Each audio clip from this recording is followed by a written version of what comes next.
जसं तुम्ही पाहिलं की लाडू माझ्याकडे आली होती. आमच्याकडे भरपूर असा टायमिंग होता आणि ती सारखी फूर करत होती. म्हणजे गाडी कशी करते तशी. तर मी नाही तिला करून दाखवत होती आणि भरपूर असा टाईम असल्यामुळे ठरवलं की चला आता तिचा आपण फोटोशूट करूया. 6 मंथ व आम्ही तिचा फोटोशूट काही केला नव्हता आणि उन्हाळा होता. आमच्याकडे भरपूर सारे आंबे होते. तर मग ही थीम करायचं ठरवलं. तर मग थोडेसे आंब्याचे पानं वगैरे जाऊन आणलेले आणि खूप कठीण असतं लहान मुलाचं फोटोशूट करणं. तुम्हाला जेवढे छान छान फोटो वगैरे दिसतात तेवढे छान काढण्यामागं खूप मागं कष्ट असतात. कारण की हे अजिबातही एका जागेवरती राहत नव्हती.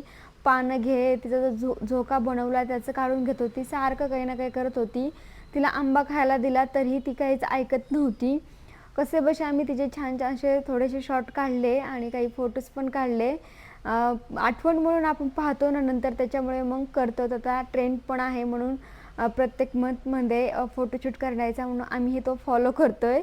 तर मोठी झाल्यावर तिलाही कळेल की मी किती त्रास देत होते फोटोशूट करताना. नंतर संध्याकाळी राया आले आणि रायांच्या अंगठीसोबत ती खूप खेळते. सारखी तोंडात वगैरे घालत असते.